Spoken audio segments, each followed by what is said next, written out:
2세대 2세대 개념미술 얘기하기 앞서서 잠깐 서구 미술에서 개념미술과 관련한 몇 가지 좀 중요한 작품 사례들을 먼저 소개하도록 하겠습니다. 1961년에 이탈리아 작가가 만든 작품인데요. 피에로 만촌이라는 작가인데, 이 사람은 집안, 그러니까 아버지가 통조림 공장을 했다고 합니다. 근데 작은 통조림 깡통 90개를 만들어서 거기다가 예술가의 똥이라고 인쇄한 종이띠를 붙인 그런 작품을 했습니다. 예술가의 똥이라고 써 있고 정량 30g, 자연 상태로 신선하게 보관됨, 그 다음에 생산 밀봉한 날짜가 61년 5월 뭐 이렇게 되어 있습니다. 그 당시에 이 아버지는 아들이 미술 한다는 것을 굉장히 못마땅해 했고, 아버지가 이제 만촌이한테 그렇게 얘기를 했다는 거예요. 네가 하는 건 미술도 아니고 똥이다, 이런 비판을 했다는데, 그 말에 영감을 얻어서 이 작업을 했다고 합니다. 만촌이는 이 통조림을 만들어서 90개를 만들어 가지고 통조림의 1g당 가격을 당시 시중의 금 가격, 금 1g 가격으로 책정을 해서 금 시장에다가 이걸 내놨어요. 그러니까 통조림 하나당 금 30g에 해당되는 가격을 매긴 거죠. 그래서 이 작품을 뭐 몇 개를 생전에 팔았는지 모르겠는데, 이 친구가 2년 뒤에 1963년에 아주 젊은 나이로 세상을 떠났어요. 그리고 나서 2009년 런던의 테이트 미술관에서 이 깡통 한 개를 3만 달러에 구입을 했어요. 그리고 이 가격이 그 뒤로 계속 올라서 현재 이 개당 한 한화로 3억 4천만 원 정도가 됩니다. 세상에서 제일 비싼 값에 거래되는 똥이다, 이렇게 할 수 있죠. 근데 더 재밌는 것은 실제로 만촌이가 그 안에다가 자신의 똥을 넣었는지 뭘 넣었는지 아는 사람이 아무도 없다는 거예요. 그러니까 누군가가 이 깡통을 뜯어서 그 안에 내용물을 확인하는 순간 그 작품 가격은 그야말로 똥값이 돼버린 거예요. 그러니까 아무도 그걸 뜯질 못해요. 근데 이제 어느 그 컬렉터가 그래도 나는 이걸 뜯어보겠다고 작정을 하고 깡통을 땄답니다. 근데 그 안에 작은 깡통이 안에 들어있고 그것까지 따지는 못한 거예요. 그러니까 도로 덮어버렸다고 그래요. 그랬으니까 이게 뭐 대동강물 팔아먹은 그 봉이 김선달 뺨치는 사기꾼이라고 할 수도 있겠죠. 근데 이 사례에서 제가 좀 강조하고 싶은 것은 미술 작품의 가치는 거기 들어있는 물질적 재료에 있지 않다는 거. 그것이 만들어내는 이야기, 그것이 유발하는 생각과 개념에 있다 하는 것입니다. 재료가 뭐가 됐든, 그게 뭐 아까 김구림 선생의 걸레가 됐든, 뭐가 됐든, 심지어 그것이 예술가의 배설물이 됐든, 더 나아가서 그게 실제로 뭔지도 모르는 어떤 아무도 모르는 상태로 제작됐다고 하더라도 작품의 가치는 이것과는 다른 어떤 것에 의해서 결정된다 하는 것입니다. 미술 작품의 가격을 결정하는 것은 작품의 물질적 가치 자체보다도 작가의 이름값이거나 작품의 희소성, 이건 뭐 세상에 유일무이하고 하나밖에 없는 것이다 라고 하는 희소성일 수도 있고, 또 그것이 담고 있는 그 어떤 고유한 사연일 수도 있습니다. 그러니까 개념 미술이 미술로 성립하는 근거가 바로 이 지점에 있습니다. 또 다른 사례입니다. 이것은 미국의 미니멀 아티스트라고 하는데요. 솔 르빗이라는 작가의 벽 드로잉입니다.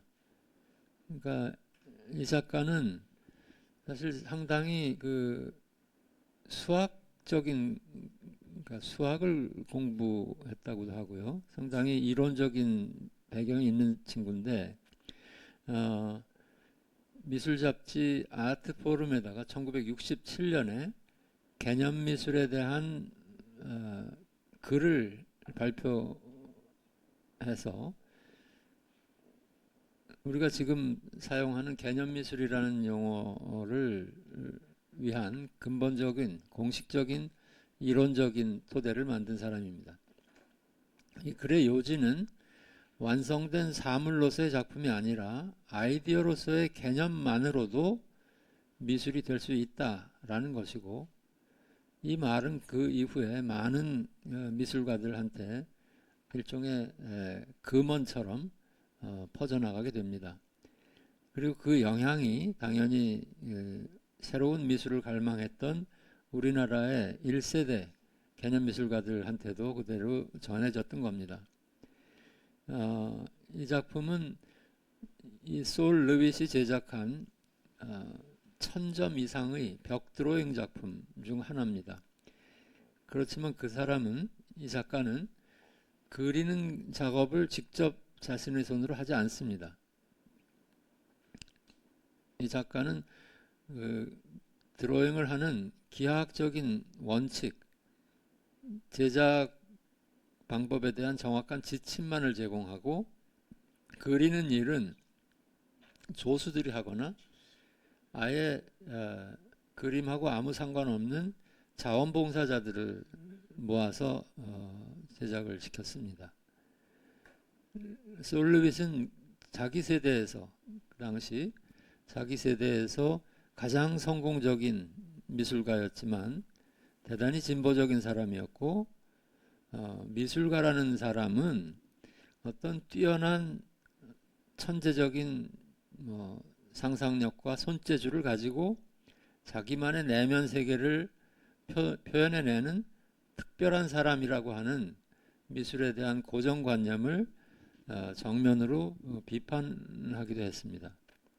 그러니까 위대한 미술가가 창조한 유일무이한 진품만이 고가로 판매되는 미술 시장의 원칙에서 벗어나서 누구라도 참여할 수 있는 그런 미술을 꿈꾸었습니다. 그래서 루이스는 이렇게 해서 완성된 그림에 그 참여했던 모든 조수들, 참가자들의 이름을 늘 적어 놓고 이런 과정입니다. 이게 다 참가자들이 이 사람의 지침을 따라서 그 규칙을 따라서 그려낸 장면이고요. 꼭 그렇게 기하학적인 선만이 아니라 이렇게 일정한 간격으로 당신이 그을 수 있는 최대한 그 간격을 띄어서 앞에 그 선하고 비슷한 선을 그어서 벽면을 채운다든지 이런 방식의 작업도 있었습니다. 하여튼 그래서 이런 작업을 하는 동시에 스스로 유명 인사가 되지 않으려고 했어요. 그래서 공식적인 자리에 나서질 않았고 사진도 찍지 않았어요. 사진도 찍기를 거부했고, 모든 종류의 자기한테 주어지는 모든 종류의 상을 또 거부했습니다. 그러니까 작가가 직접 제작하지 않은 솔 르빗의 작품은 그러면 누구의 작품인가? 아니면 이건 솔 르빗 작품이 맞는가? 아니면 거기 참여한 수많은 다른 사람들의 작품인가? 하는 질문을 이런 작품들이 던지고 있습니다. 어, 개념 미술의 또 다른 그 미국 작가인데요. 또 하는 사람을 보겠습니다. 이 사람도 또 상당한 이론가이고 개념 미술 70년대 개념 미술의 대표 작가인 미국의 조셉 코수스라는 작가입니다. 이 사람의 작업은 이렇게 의자나 뭐 삽이나 거울이나 프라이팬 이런 것들을 각각 다른 세 가지 방식으로 전시를 하는 작품으로 유명합니다. 그러니까 지금 보시면 실제 의자가 가운데 있고요. 그 옆에는 이 의자를 사진 찍은 흑백 사진이 걸려 있고, 저 오른쪽에는 사전에서 찾아낸 의자라는 의자의 정의가 인쇄된 채로 적혀 있습니다. 그러니까 같은 대상을 놓고 하나는 그림으로, 이미지로 그 대상을 재현하고 다른 하나는 텍스트로 재현하고 있는 이런 거죠. 세 개, 하나이면서 세 개인 거울. 그러니까 가운데 진짜 거울이 있고 이 거울을 찍은 사진이 있고 거울에 대한 사전적 설명이 붙어 있습니다. 이것도 마찬가지입니다. 프라이팬 하나를 진짜 걸어놓고 사진 찍고 프라이팬의 정의를 옆에 글씨로 적어 놓습니다. 이렇게 해서 글과 그림, 이미지와 텍스트를 그것이 가리키는 대상과 병치시켜서 그것들 간에 어떤 차이가 있는지, 그것들이 어떤 편차를 드러내는지를 보여주는 대단히 그 언어학적, 철학적 질문을 하고 있는 작품입니다. 그리고 이제 이런 식의 그 개념 미술이 사실 그 전형적인 개념 미술의 그 무미건조함, 뭐 철학적인 이야기를 하는 것으로 그냥 작품이 끝나버리는 거 아니냐라는 무미건조함에 대한 비판의 근거가 되기도 합니다. 이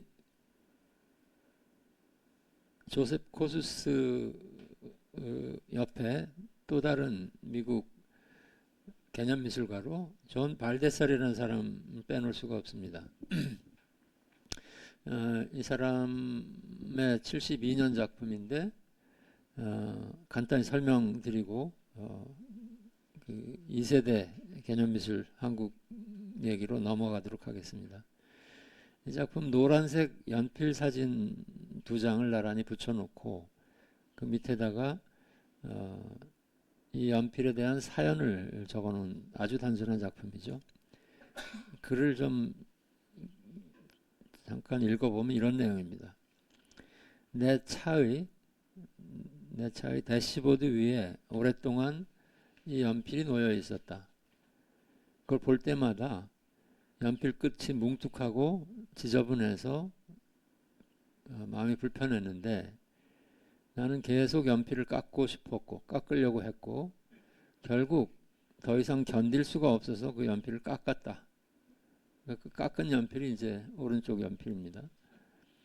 나는 확실하진 않지만 이것이 뭔가 미술과 관계 있다고 생각한다. 이런 간단한 문장입니다.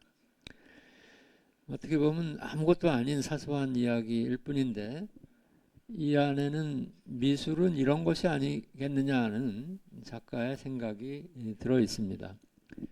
미술은 나한테 불편하게 느껴지는 어떤 것을 내가 원하는 상태로 변하게 하는 일이다 하는 이야기이죠. 미술은 반드시 캔버스 위에 물감으로 뭔가 대단한 걸 그려내는 일이 아닐 수 있다는 것. 어질러진 책상을 정돈하는 일도 미술이 될 수 있고 마당에 잡초를 뽑는 일도 미술일 수 있다는 겁니다. 그런 사소한 일상의 모든 일이 미술이 될 수 있다는 것이 개념미술가들의 생각이었습니다. 그러니까 누구든지 자신의 생각을 자신의 방법으로 개념 미술 형식을 빌어서 표현할 수 있다는 것. 이것이 이제 핵심입니다. 이 작가의 다른 작품이죠. 계속 반복해서 마치 무슨 반성문을 쓰듯이 이렇게 적었습니다. 나는 더 이상 지루한 미술을 하지 않겠습니다는 거예요. 그 문장을 계속 자기 손으로 지루하게 써내려간 작품인데 하는 말하고 결과적으로 나온 결과가 정확히 상반되는 그런 상태의 작업이죠. 거기에 또 흥미로운 지점이 있는 것이고, 이건 신문에서 많이 보셨을 겁니다. 1세대 그 미국 개념미술가들하고는 좀 나이 차이가 꽤 있는 사람이지만 이태리 작가 마우리치오 카텔란이라는 사람 작품인데, 이 작가도 역시 미술의 통념을 뒤집는 개념적인 작업으로 명성을 얻었습니다. 아주 기발한 좀 도발적인 행위는 전시한다고 이제 전시 초대장을 다 보내놓고 전시장 문을 잠궈놔요. 그리고 겉에 그 허락문에다가 작가가 지금 출타 중이라고 써붙인 거예요.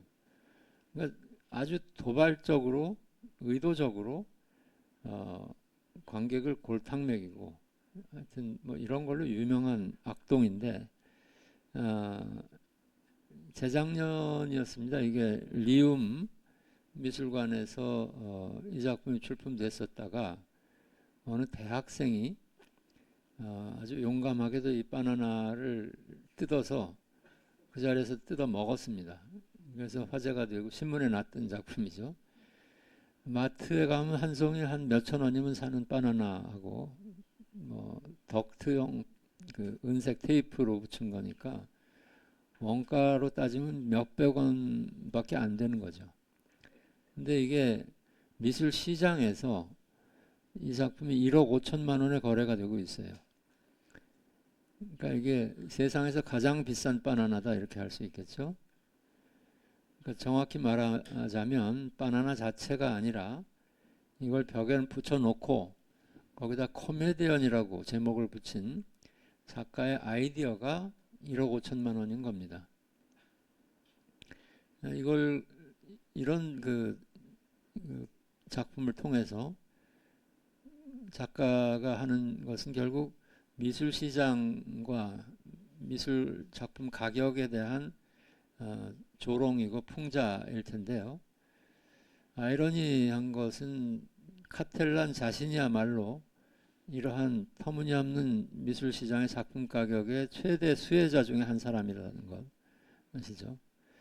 아무튼 이 몇 가지 좀 표본적인 사례들을 보시는 게 그 막간에 좀 도움이 되실 것 같아서 끼워넣어 봤습니다. 이제부터 한국에서 90년대 이후에 등장한 2세대 개념미술의 계보를 몇 사람의 대표 작가를 통해서 살펴보겠습니다. 저는 지난주에 제 작업을 소개해 드렸는데 이 일군의 작가들 중에서 나이가 좀 많은 편에 속하고 이들과 상당한 동지의식 같은 걸 갖고 있습니다.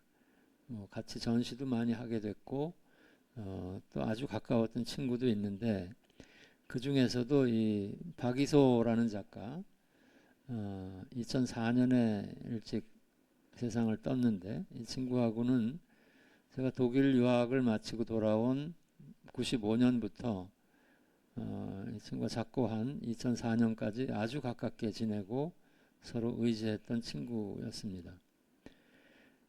그의 사후에 유족들이 이 작가의 많은 작품과 자료들을 국립현대미술관에 기증해서 아카이브 자료로 보관하게 됐는데 보시는 사진은 2018년에 과천에서 열렸던 박이소 아카이브의 전시 광경입니다.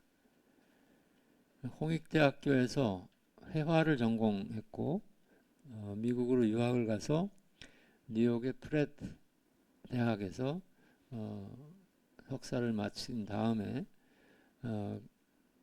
브루클린의 한 그 창고를 빌려가지고 마이너 인절이라는 제목의 대안 공간을 운영하기도 했습니다.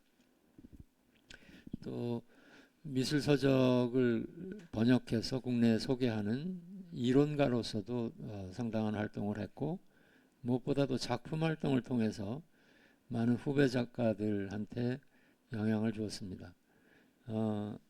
젊은 세대 미술가들한테 한국 미술가들 중에서 당신한테 제일 큰 영향을 준 작가가 누구냐고 설문을 했더니 백남준에 이어서 박이소가 두 번째로 영향력 있는 작가로 결과가 나온 적도 있었습니다.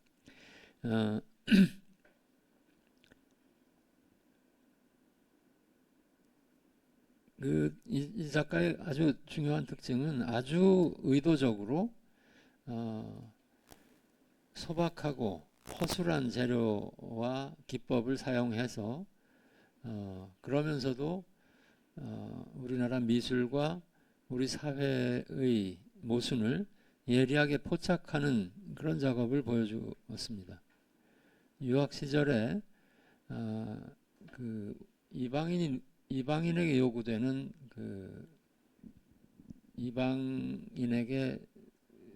이방인을 향한 백인 남성 서구 사회의 시선에 대한 작업이라고 할 수 있는데요. 그들이 동양인에게 요구하는 어떤 너희는 좀 이국적인 존재여야 한다라거나 동양적이어야 한다거나 하는 그 선입견에 대한 반발로 이런 작업을 했다고 합니다. 이 사진들에다가 오리엔탈, 마이노리티, 이그조틱이라고 상당히 좀 초등학생의 붓글씨 연습처럼 허술한 글씨체로 글씨를 적어 놓거나 이렇게 한국의 그 민화 형식을 가져다가 캔버스에 아크릴 물감으로 그러니까 서양화 형식으로 옮겨 그리고 거기다가 역사, 전통 이런 식의 제목을 썰렁한 제목을 붙여 넣는다거나 또는 콜라와 커피와 간장으로 별 3개를 그려놓고 각각 거기다가 3스타 쇼라고 이름을 적는다거나 이런 작업들을 보여줬습니다. 이거 보면 너무 썰렁해서 이게 작품이냐 이런 질문을 할 정도로 허술한데 이것에서 자기 안에 있는 서로 다른 정체성을 이야기하는 그런 의도로 했다고 합니다. 이 작품들이 하여튼 글씨가 자주 등장하고 제목도 상당히 의미를 많이 두는 그런 작업입니다. 자본은 창의력이다. 이 말은 사실은 요셉 보이스가 자본이 예술이다. 이런 식의 말을 했던 것을 이 친구가 이제 이렇게 번역해서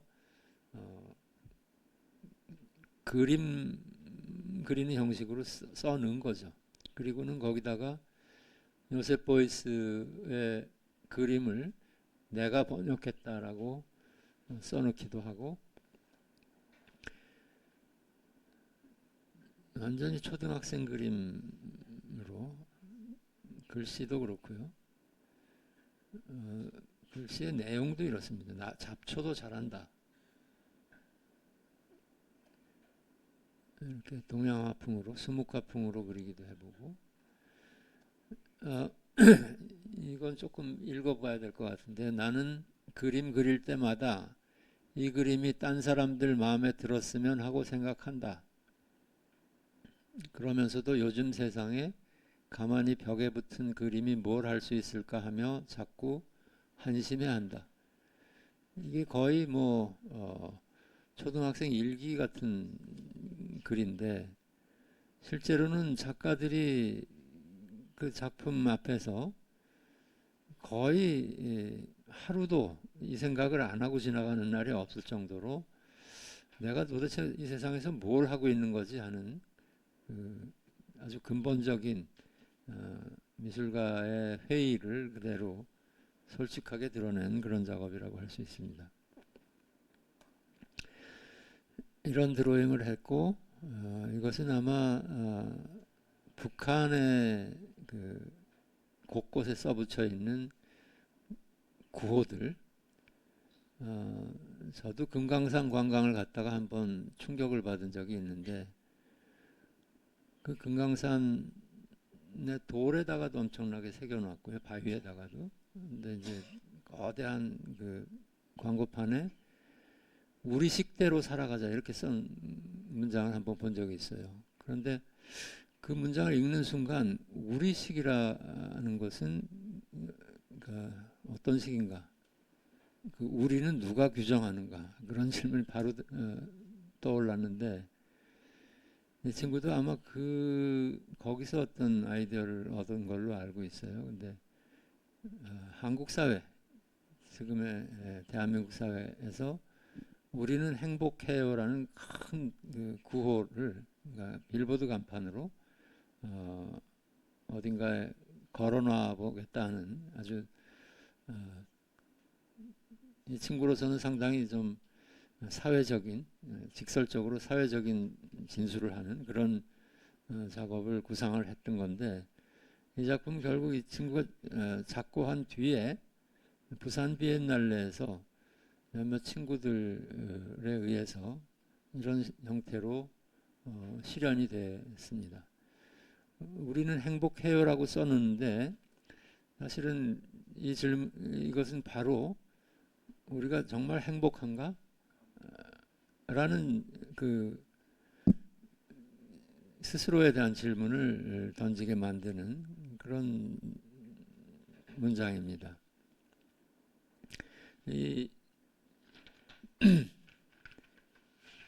이런 식의 우리 사회의 어떤 그 통용되는 가치관에 대한 회의와 비판 이것은 이 친구의 많은 작업의 중요한 주제가 되기도 합니다. 그러니까 당신의 밝은 미래라고 제목을 붙여놓고 그냥 작업용 그 조명등 9개인가를 아주 허술한 강목에 끄트머리에다 매달아서 환하게 불을 밝힌 그런 상태예요. 어느 한 벽에 집중해서 눈부신 벽면 하나를 만들어 놨는데 이것은 지금 국립현대미술관 소장품이 되어 있어요. 근데 실제로 들여다보면 그냥 공사장 인테리어에서 쓰는 각구목이에요. 강목입니다. 강목을 아주 허술하게 얼기설기 이어붙여서 만든 정말 부실한 구조물인데 그 부실한 구조물에 지탱해서 그걸 거기에 걸려 있는 밝은 빛을 통해서 우리가 상상하는 미래라는 것이 얼마나 불안정하고 허술한 것인가 하는 이야기를 역설적으로 담고 있습니다. 이 친구는 2003년에 그러니까 작고하기 1년 전에 베니스 비엔날레 한국 대표로 한국관에서 전시를 했는데 여기 가서 한 작품도 아주 허술하기 짝이 없어요.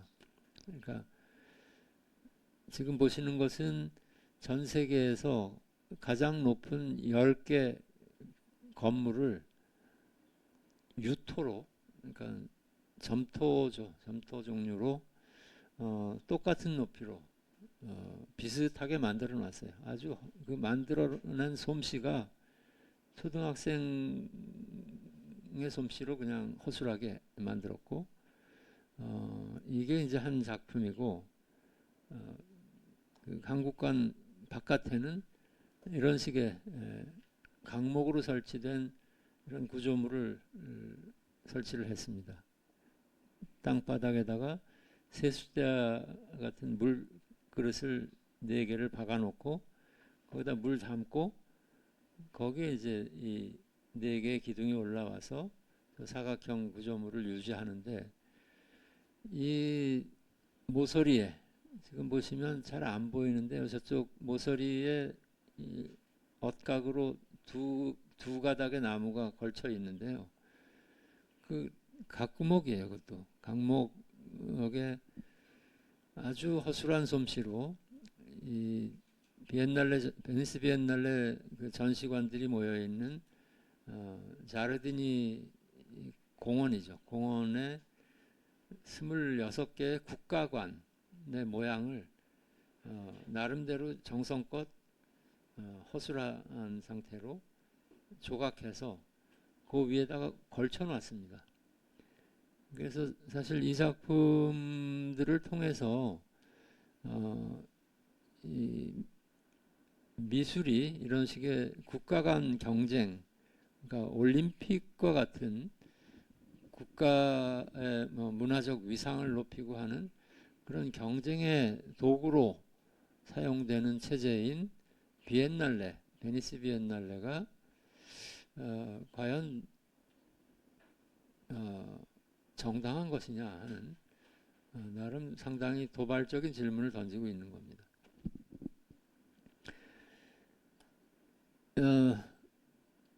빌리 조엘의 그 어니스티라는 노래를 이 친구가 굉장히 좋아했던 것 같아요.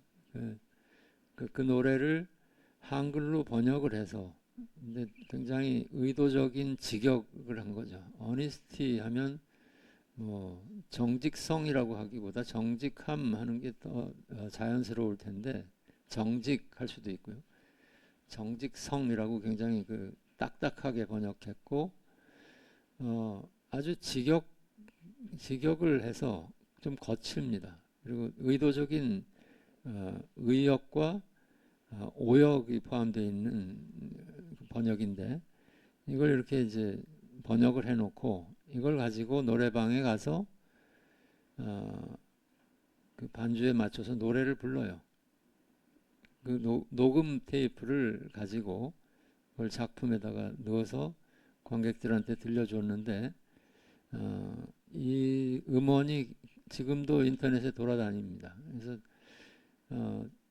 정직성 또는 어니스티 하면 바로 사람들이 미술하는 사람들한테서는 박이소가 떠오르는 그런 상태가 됐는데, 네. 그 2018년 그 아카이브 전시의 포스터들이었고요. 이렇게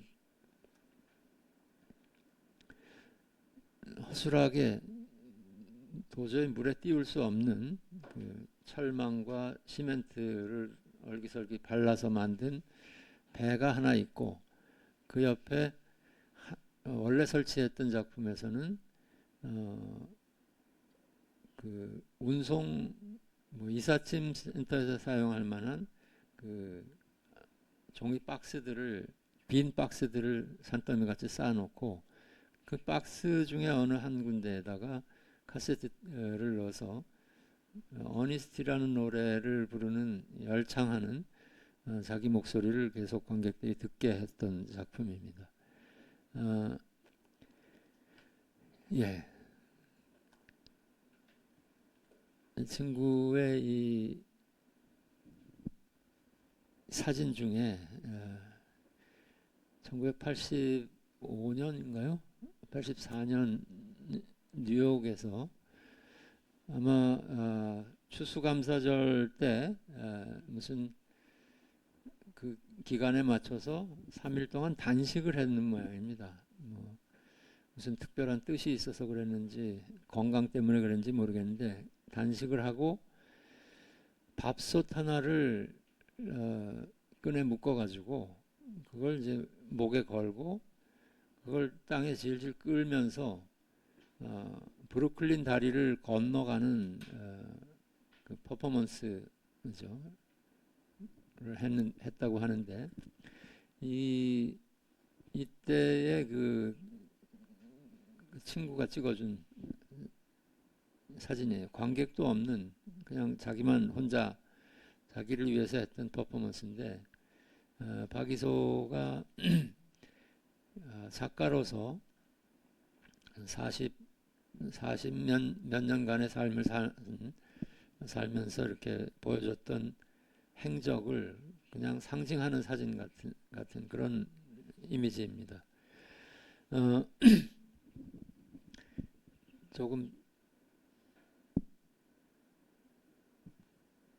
지루하실지 모르겠다는 생각이 드는데 박이소 얘기를 여기까지 하고 64년생 작가인데요. 정서영 작가 얘기로 넘어갑니다.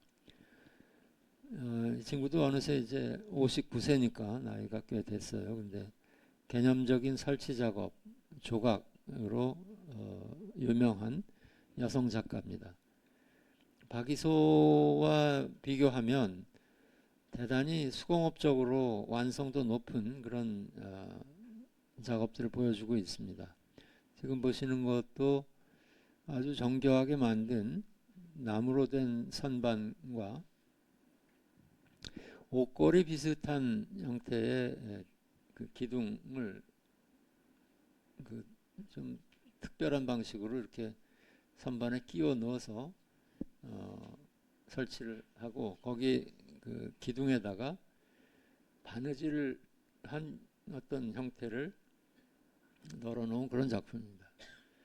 뭐 무제라고 제목을 붙여놨고 몇 개 더 보시겠습니다.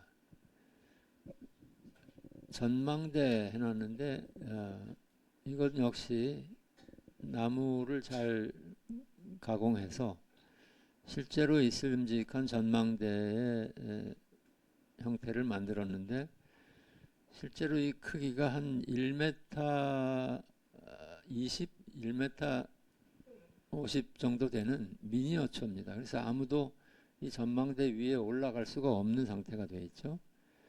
그러니까 밖을 바라보는 전망대, 그러니까 바라보게 해주는 전망대가 오히려 거꾸로 관객들에게 의해서 조망되는 그런 뒤집힌 상황을 담고 있는 작업이고요. 모닥불이라는 제목을 붙인 이런 작품도 우리가 모닥불이라고 하면 이렇게 상상하는 사람들이 둘러앉아서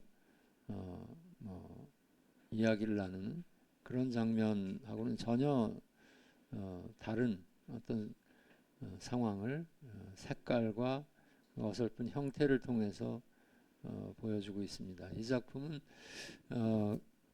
이 여의도에 그 마포대교 건너서 바로 있는 어떤 대형 빌딩에 공공미술 작품으로 재현되어 있기도 합니다. 동서남북이라고 제목을 붙인 우리가 어디서든 뭐 볼 수 있음직한 일종의 뭐 가드레일이라고 해야 될까요? 그런 건데 바퀴가 달려 있어서 항상 이렇게 가변적인 형태를 가지고 있는데요. 아무튼 네 군데에 열리는 부분이 있고 그래서 아주 한시적으로 공간을 구획하는 그런 역할을 하긴 하는데 그것이 안정되어 있지 않고 언제나 변할 수 있는 유동적인 상태에 있다는 것 이런 것이 이제 좀 눈에 띄는 작품입니다. 이 작가의 또 다른 작품인데요. 그러니까 정서영 작가의 작품들은 아무튼 좀 의도적으로 사물들을 그 일상적이지 않은 상태로 배치를 하는 것. 그걸 통해서 관객에게 작가가 자기 얘기를 직접 전하기보다는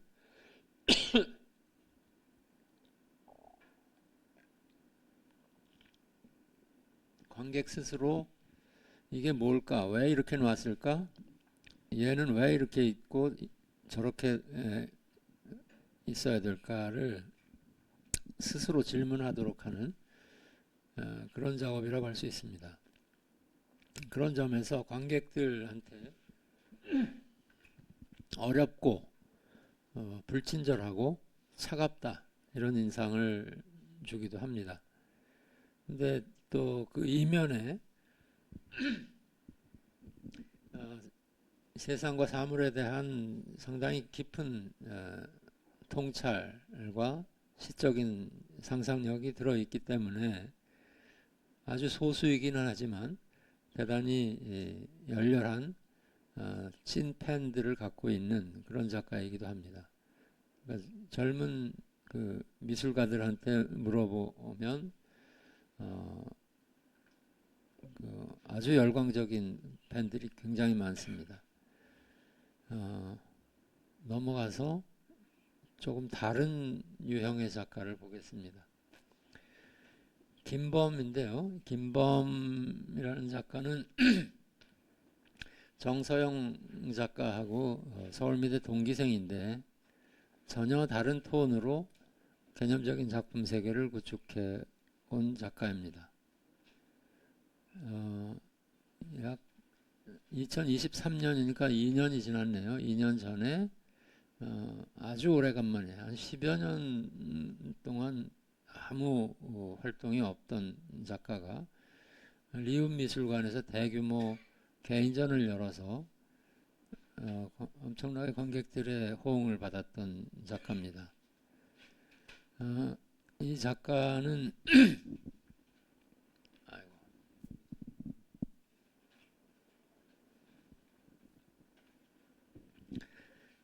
독특한 유머가 아주 특이한데요. 지금 이 작품 2010년 작품인데요. 범선의 모형을 하나 이렇게 아크릴 박스 안에다가 진열장 안에다가 넣어놓고 벽에다가 모니터를 걸어서 이 배한테 배가 마치 무슨 학생인 것처럼 배한테다가 1시간 반 동안 이 세상에 바다가 없다는 걸 가리키는 거예요. 배한테다가 바다가 없다고 가리키면 범선한테다가 굉장히 절망적인 이야기인데 바다가 없으면 이 배는 할 일이 없는 거죠. 근데 이제 이런 식의 농담입니다. 이런 식의 농담을 통해서 그러니까 사회가 개인에게 교육이라는 이름으로 가르치는 일들의 부조리함과 모순을 드러내는 작업이라고 할 수 있습니다.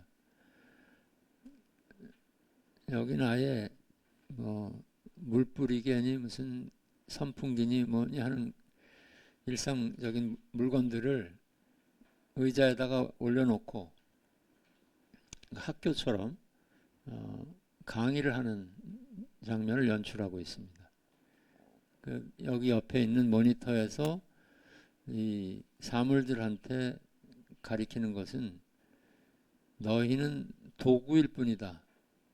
너희는 그 이상이 아니다. 라고 가리킨다는 거예요. 그러니까 이게 바로 우리가 학교에서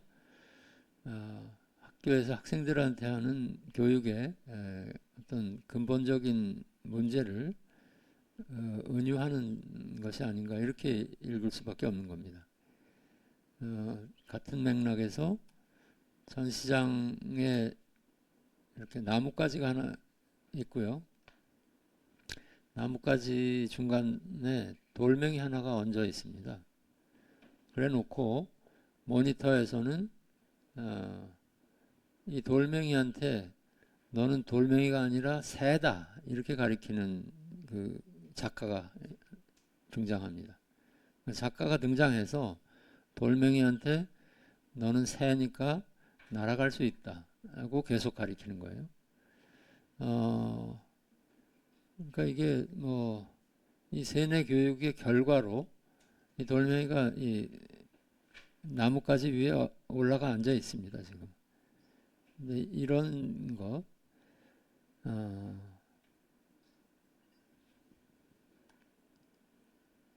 임신한 망치, 뭐 이게 망치가 임신을 할 리가 없는데 철물 점에서 한 망치 자루에다가 이렇게 깎아서 임신한 망치라고 붙이고, 또 유화 캔버스에다가 이제 아크릴 물감으로 그린 그림이니까 무슨 산의 실루엣인가 보다 이렇게 보는데 제목이 현관 열쇠예요. 이런 식의 작업. 종이 호랑이라는 그 말을 우리가 쓰는데 종이로 만든 사자인데요. 앞에는 정말 종이로 만든 사자인데 그 뒤에 이 종이로 만든 사자를 세우기 위해서 그 나름 굉장히 노력한 그 구조물이 있는 거예요. 얘가 서 있어야 되니까 이런 식의 그 허술한 작업, 이것도 흥미진진합니다. 이게 라디오가 있고 다리미가 있고 주전자가 있는데 기능이 다 좀 바뀌었어요. 그러니까 라디오 모양을 하고 있는 건 다리미이고요. 다리미 모양을 하고 있는 것은 주전자입니다. 그리고 주전자 모양을 하고 있는 것은 라디오예요. 자세히 보면 그 뭐 다리미 끄트머리에 이렇게 물을 주전자 주둥이가 있고 주전자 끄트머리에는 또 라디오의 안테나가 있고 이런 식입니다. 아무튼 이런 식의 일상적인 사물의 뒤집기, 이것들이 상당히 유머러스한 거죠. 근데 사물의 외관만을 보고서 그것의 실체를 판단하는 것은 잘못이다. 뭐 이런 그 일종의 유머러스한 비판이라고 할 수 있을 것 같습니다. 김범의 또 다른 작품 두려움 없는 두려움, 뭐 제목은 잘 모르겠는데 사진을 보시면 전시장 벽에 구멍이 뚫려 있고 검게 그 뚫린 구멍 앞에 그걸 뚫어낸 벽면의 잔해가 흩어져 있는 것처럼 보이는데요. 실제로 전시장에서 보면 이게 가짜로 그려놓은 그림인 겁니다. 그러니까 일일이 종이에 연필을 하고 먹으로 이 모양을 그려서 놓은 거예요. 그래서 우리가 보는 것하고 실제로 우리 앞에 있는 것 사이에 계속 편차가 있는 것을 드러내는 그런 작업을 보여주고 있습니다. 그러니까 결국은 우리의 타성적이고 관습적인 인식에 대해서 문제를 제기하는 그런 작업이라고 할 수 있겠죠. 이 작가의 제가 말했던 그 재작년의 전시는 이런 제목으로 바위가 되는 법이라는 제목으로 리움미술관에서 있었고요. 이걸 통해서 그 1세대 작가들하고는 좀 다르게 지금의 개념미술가들이 한국 미술의 한 중추적인 중견으로 이렇게 평가받고 인정받는 이런 시대가 됐다 하는 거 좀 생각해 볼 만한 일이라 생각합니다. 우리 앞 세대는 그런 경험을 거의 80대가 돼가지고 하고 있는데 지금 50대 나이에 이제 제대로 평가받고 또 국제적으로도 알려지는 그런 것은 그만큼 우리 사회의 뭐 미술에 대한 인식이 높아졌다는 긍정적인 신호라고 봅니다. 이 세 작가가 거의 같은 시기에 대학을 다녔는데요. 김홍석이라는 또 다른 작가를 보겠습니다. 이 친구 지금 제목은 좋은 노동, 나쁜 미술 이렇게 써 있습니다.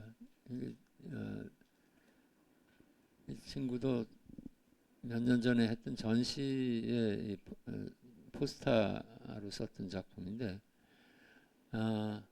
실제로 전시장에 곳곳에 이 담요를 뒤집어 쓴 일종의 노숙자 행색을 한 형상을 이렇게 벽에 기대 세워놓거나 바닥에 눕혀놓는 모습으로 배치를 해놨습니다.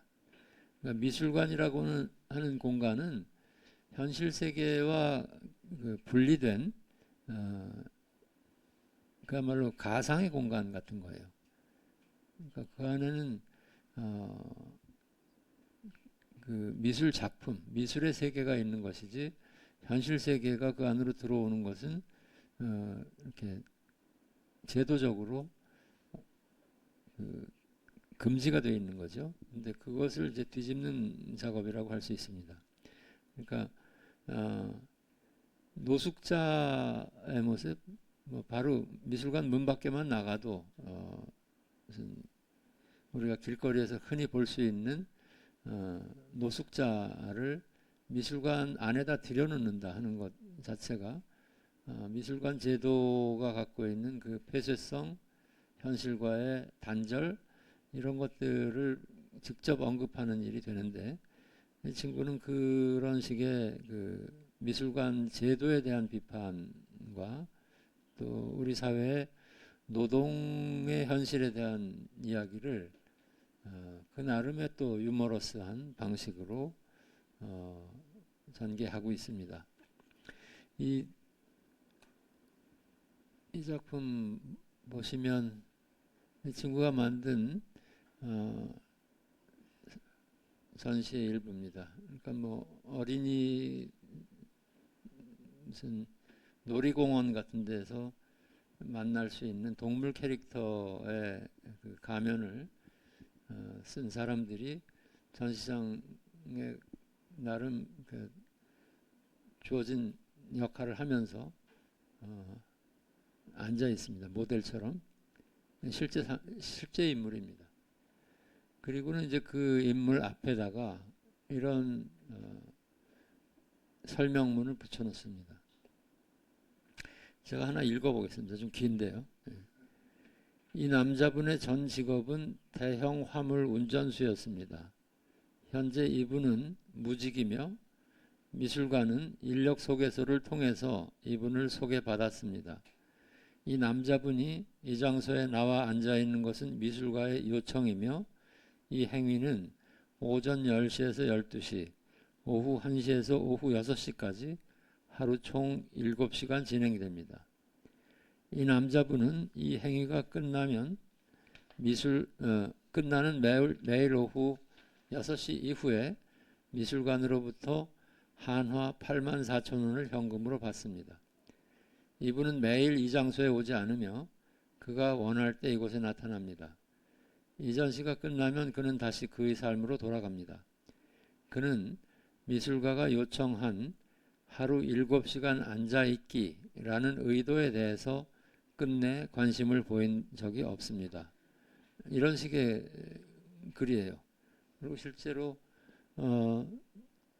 저 강아지 탈을 쓴 사람은 작가가 벽에다가 자기 말로 엉터리로 그린 그림을 배경으로 이렇게 좀 궁상맞고 처량한 모습으로 앉아 있는 것입니다.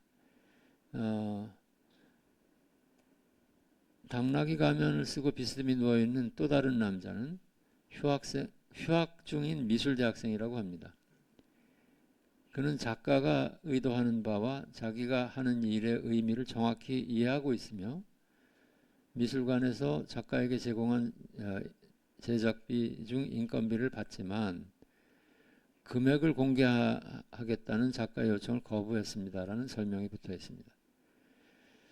여기서 이 김홍석 작가가 주목하는 것은 놀이공원의 아이들한테 통할 만한 희화적인 가면을 쓰고 미술 작품의 일부로서 등장한 사람들의 현실적인 삶과 그들에게 주어지는 최저임금의 보수, 그들의 노동 조건에 관한 것입니다.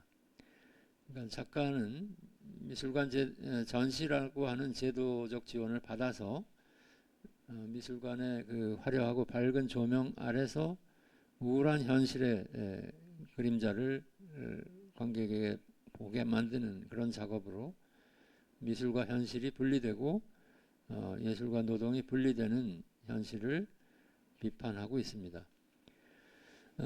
이 작가는 쓰레기 봉투, 대형 쓰레기 봉투를 이리저리 조합해서 무슨 장난감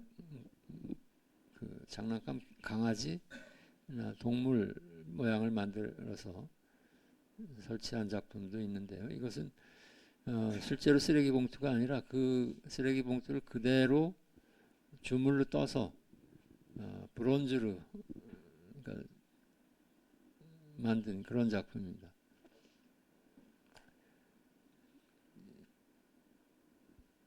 흔히 현관에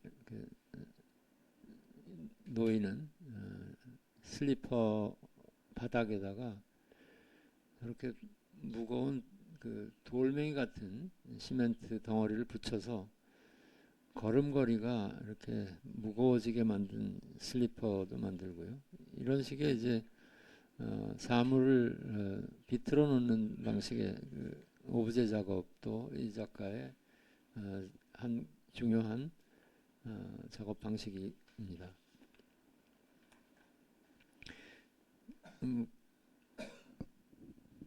이 작품은 미국 작가 로버트 인디아나라는 미국 팝아트 작가의 작품이죠. 그러니까 러브라는 글씨를 입체적인 조각으로 만든 작품인데 이게 뭐 전 세계 곳곳에 뉴욕에도 이제 하나의 랜드마크로서 많이 관광객들이 가서 사진 찍는 명소가 되어 있는 작품인데 이 당당하게 서 있는 러브를 하여튼 누군가가 두들겨 패서 이 지경으로 만들어 놓은 상태를 연출해서 만든 거예요. 그러니까 같은 러브인데 온전치 않은 러브, 사랑이라는 말이 세상에 넘쳐나는데 세상은 폭력과 혐오로 혐오가 지배하고 있는 이 현실에 대한 비판적인 이야기를 이런 것들을 담고 있는 거 아닌가 생각합니다. 지금 뭐 좀 주마간산식으로 몇 명의 작가를 추려서 지금 한국의 2세대 개념미술 작가들 이야기를 해봤습니다. 박이소, 정서영, 김범, 김홍석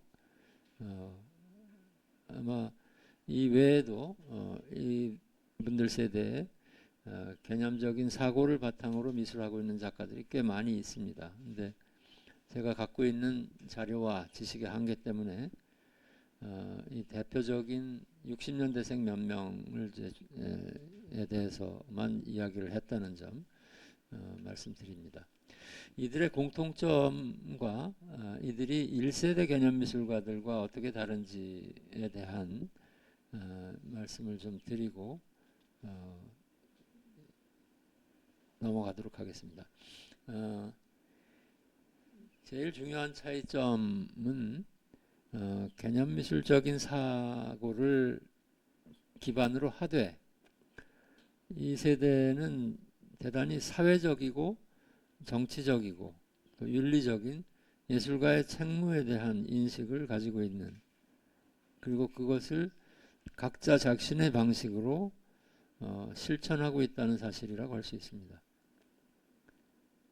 앞 세대가 아마 엄혹했던 70년대 시대 환경 속에서 사회적이고 정치적인 현실을 이야기하는 것을 금기시했던 그 사회에서 철학적이고 원초적인 사물과 행위에 집중할 수밖에 없었다면, 이 새로운 세대는 5.18과 그 이후에 민주화 과정을 경험하고 또 혁명의 실패와 모더니즘적인 이상의 좌절을 목격했고요. 그 희생자들과 역사에 대한 부채감을 갖게 된 세대이기도 합니다. 이 사람들은 손재주와 감각을 가지고 순수한 감각적인 매혹을 추구하는 미술에 머물러 있을 수가 없었고, 지식인으로서 시대와 사회를 통찰하면서 현실과 미술 사이에 접점을 찾으려고 했습니다. 저를 포함해서 이 작가들이 개념적인 미술을 선택한 것은 아마 그 지식인이라는 자의식을 가진 예술가로서 어쩌면 당연한 선택이 아니었을까 생각합니다. 여기서 좀 한 가지 미술에 대한 좀 근본적인 문제를 좀 짚고 넘어갔으면 합니다. 미술은 영어로는 아트라는 명칭으로 통용됩니다. 그래서 좀 넓게 예술을 가리키는 용어인데, 아트에는 물론 그 어원상 기술이라는 의미도 있어요. 그래서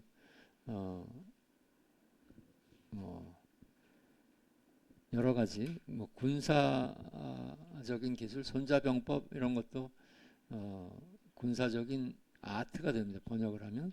근데 이 단어가 이제 국내 국내에 도입될 때 미술로 번역된 것, 이게 좀 중요한 의미가 있다는 생각을 합니다. 아마 일본 사람들이 이렇게 번역을 했고 그 용어가 지금까지 굳어져서 통용되고 있는데, 이 번역대로 하면 미술은 결국 아름다움의 기술인 거예요. 아름다움을 만드는 기술, 아름다움을 다루는 기술이라는 뜻이 됐고요. 이것은 우리나라 미술이 그리는 기술, 잘 만드는 기술, 이걸 강조하게 되는 근거가 된 것 같습니다. 그리고 이것으로 인해서 우리나라 미술은 자유로운 상상력 또는 관습으로부터의 해방, 지적인 사유, 소통, 이런 것을 위한 그 영역이 아니라 정해진 미술적 규범과 관습을 따라서 전수되는 상당히 손재주가 중시되는 그런 영역에 머물게 되었던 것 같습니다. 그러니까 미술의 영역이 그로 인해서 축소되어 있다는 생각을 저는 계속 해왔는데요. 미술이 물론 표현의 수단일 수 있습니다. 미술은 미적인 경험과 감각적인 매혹을 제공하는 그런 역할을 할 수도 있고요. 또 미술을 통해서 어떤 상처받은 영혼을 위로할 수도 있고, 덧없이 흘러가 버리는 사라지는 기억을 붙잡아 놓을 수도 있는 다양한 역할을 할 수도 있습니다. 그런데 이제 동시에 미술은 우리의 삶과 세계에 대한 생각, 또 질문을 위한 방법일 수도 있다, 이렇게 생각합니다. 제가 생전에 박이소 작가와 이런 대화를 나눈 적이 있었습니다. 그러니까 미술에는 세 가지 요소가 필요한데, 첫째는 머리, 둘째 눈, 그리고 손, 이 세 가지다. 그러니까 지적인 것, 능력과 감각적인 능력과 노동의 능력, 그러니까 이 세 가지가 같이 있어야 되는데 우리나라 미술은 지나치게 감각과 재주, 그러니까 눈과 손에만 치우쳐서 머리를 등한시해 왔고 이걸 극복해야만 우리 미술이 현대 미술의 그 국제적인 미술 세계에서 변방의 미술이 아니라 그 안에서 주도적인 역할을 하는 미술로 발전할 수 있다. 이런 얘기를 나눴던 기억이 있습니다. 그래서 60년대에 서구에서 시작된 개념미술이 아주 극단적으로 손과 눈을 제외한 미술을 추구했어요. 그러니까 머리만 가지고 생각만 가지고 미술할 수 있다 이렇게 생각했다면 90년대에 저와 저의 그 동료 작가들이 생각한 개념미술은 이들 세 요소가 협업하는 미술을 추구합니다. 머리와 언어만이 아니라 눈과 감각, 재료와 기법이 함께 조화를 이루는 미술, 이런 미술을 그때 우리가 앞으로 만들어 가야 할 미술이라고 얘기하고 다짐했던 그런 기억이 있는데요. 다행스럽게도 2020년대에 지금 한국에서 젊은 후배 작가들한테서 이것이 보편적으로 이런 생각이 확산되어 있다는 것 상당히 고무적이라고 생각합니다. 마지막으로 시간이 이 모든 것의 시발점이라고 할 수 있는 마르셀 듀샹 얘기를 하는 것으로 마무리하겠습니다. 1887년 프랑스의 노르망디 시골 마을 출신인데요. 듀샹은 2차 대전 때 미국으로 망명해서 55년에 미국 국적을 취득하고 거기서 살다가 64년에 생을 마감했습니다. 이 작가는 기성품을 미술작품으로 제시하는 레디메이드 미술의 창시자입니다. 그러니까 1910년대에 이미 작가가 직접 만들지 않고 의미만 부여하는 것으로 예술이 될 수 있는가 하는 화두를 던지면서 1960년대에 그러니까 50년 뒤에 미국 작가들한테 등장하는 개념미술의 기초를 놓았습니다. 듀샹은 미술이 망막에 작용하는 시각적인 미술이 아니라 대뇌에 우리의 머리에 작용하는 지적인 미술이 되어야 한다고 생각을 했습니다. 아마 1912년쯤에 항공 기술 박람회를 가서 관람한 듀샹은 자기 친구인 브랑쿠 씨한테다가 이런 말을 했다고 합니다. 이제 회화는 이제 그림은 다 망했다. 저 프로펠러보다 멋진 것을 누가 만들 수 있냐? 네가 만들 수 있냐? 이제 이렇게 질문했다고 합니다. 그러니까 산업 기술과 대량 생산이 세상을 급속히 바꿔놓기 시작했던 20세기 초에 장인적인 미술 창작에 다가오게 될 장인적인 미술 창작의 관행이 마주치게 될 변화를 일찌감치 예측을 한 거예요. 이 사람은 그 의자 위에다가 자전거 바퀴를 거꾸로 붙여놓고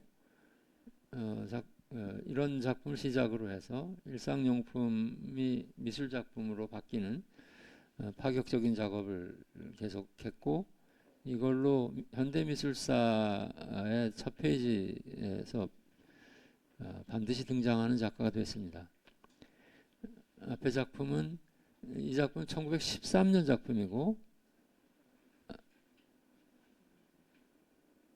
앞에 샘은 1917년으로 되어 있는데 실제로 지금 보시는 사진은 1950년대에 그 원작을 재현한 복제품입니다. 원래는 그 1917년에 듀샹이 뉴욕으로 가서 미국 작가들과 함께 어떤 큰 규모의 전시를 하나 기획을 했는데, 거기다가 자기 작품을 자기 이름으로 출품하지 않고 알무트라고 읽겠네요. 알머트라는 이름의 가상의 작가를 하나 만들어서 서명을 하고 그걸 이제 전시에 출품을 했어요. 당연히 이제 자기 이름을 내놓지 않은 거죠. 그랬는데 그 전시 준비위원회에서 이 작품을 가지고 논란이 벌어졌고, 이게 무슨 작품이냐. 그래가지고 결국 전시를 못했어요. 전시를 못한 채 한쪽 구석에 방치되어 있다가 흐지부지 사라져 버렸어요. 그랬는데 이제 이걸 누가 스티글리츠라는 사진 작가가 그 당시 한 장의 사진을 찍었는데, 그 사진이 남는 바람에 결국 이것이 미술사의 첫 페이지의 작품으로 남게 된 겁니다. 이 작품에 대해서 듀샹은 이렇게 말했습니다. 변기가 부도덕한 것이 아니듯이 머트의 작품 샘은 부도덕한 것이 아니다.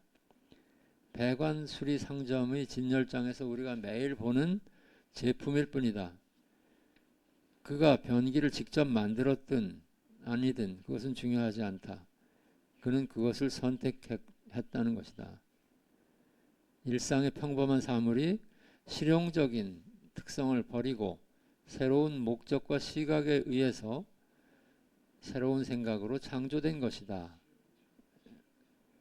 이것이 이제 100년 전에 한 프랑스의 미술가가 한 말인데요.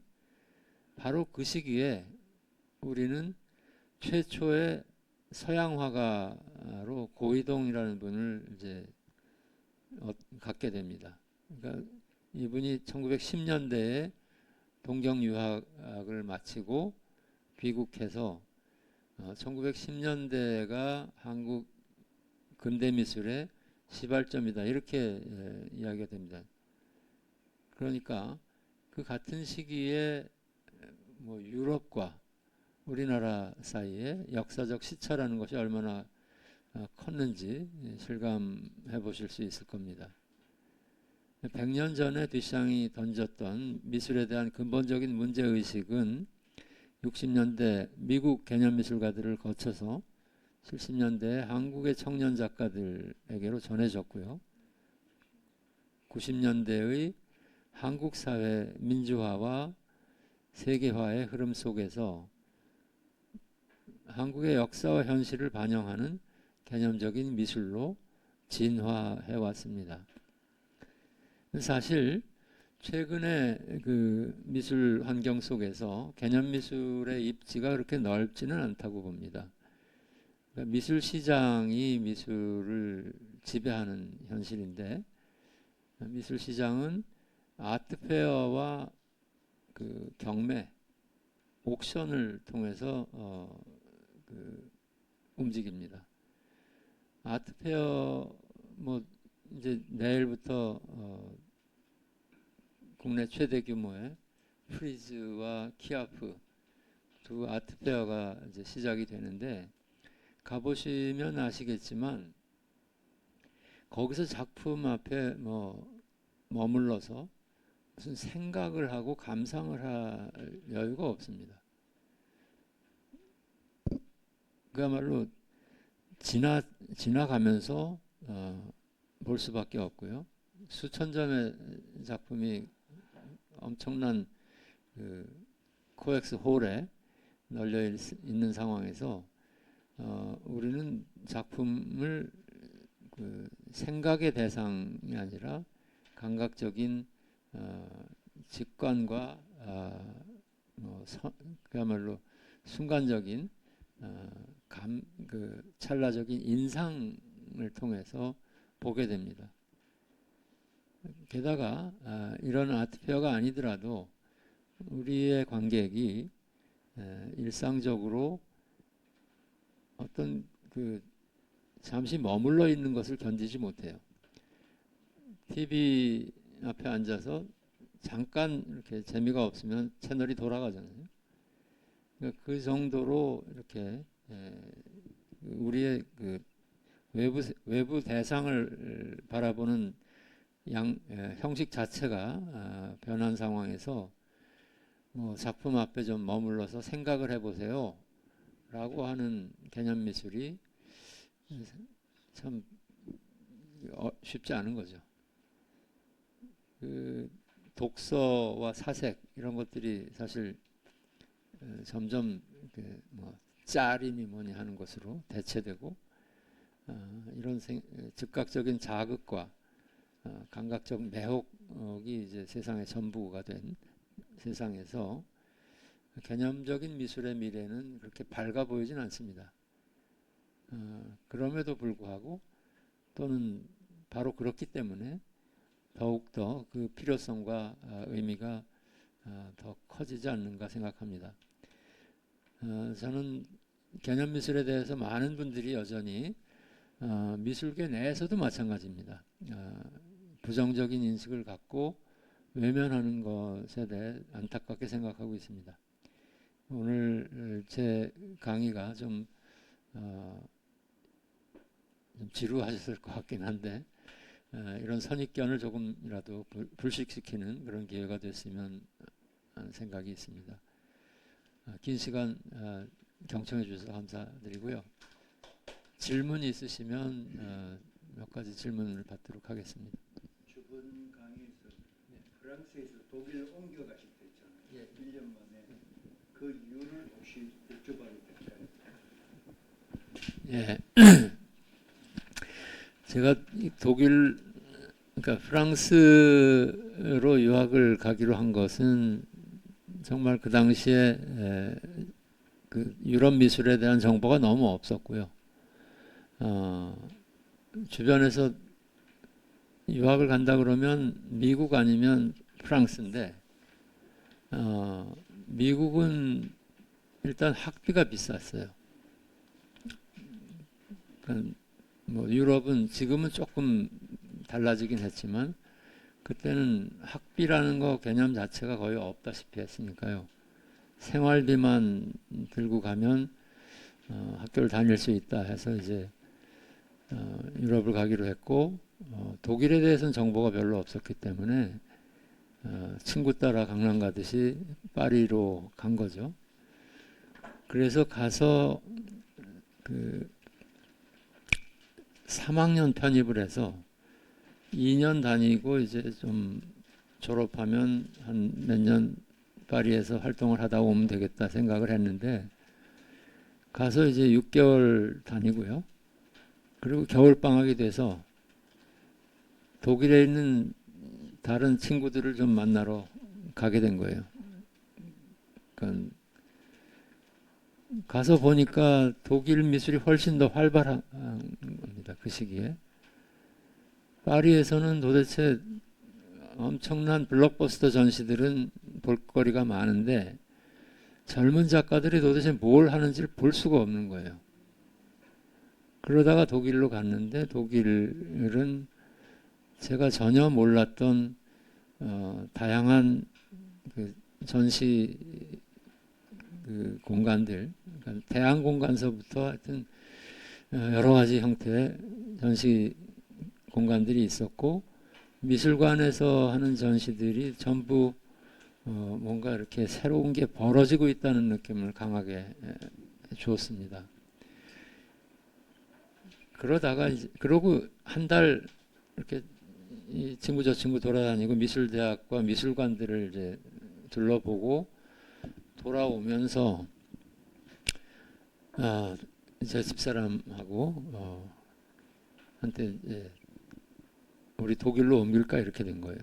집사람은 사회학 쪽인데 독일로 가고 싶어 하는 걸 제가 이제 억지로 독일 가서 내가 할 게 없는데 파리로 가자 해서 파리로 간 겁니다. 그러니까 억지로 불어 배우고 그래서 겨우 이제 파리에서 무슨 지도 교수도 찾고 이런 상황이었는데 제가 다시 독일로 가자고 하니까 난감했던 거죠.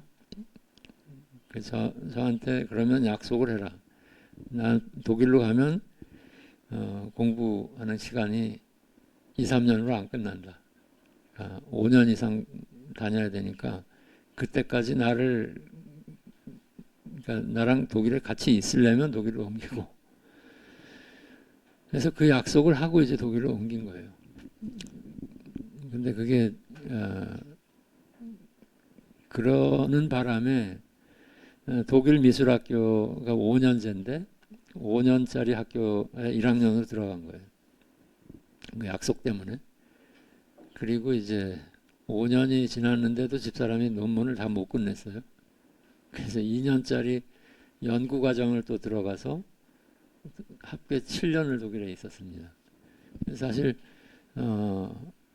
제가 이제 지금 돌이켜 보면 아마 파리에서 한 2년, 3년 이렇게 있다가 돌아왔으면 제 작업은 또 다른 것이 됐을 것이다 생각돼요. 근데 독일로 옮겨서 전혀 다른 환경에서 여러 가지 그 우여곡절을 겪으면서 지금의 미술을 할 수 있는 그 작가로 새로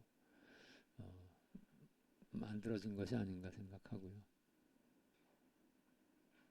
그렇게 됐습니다. 그래서 다른 질문 혹시?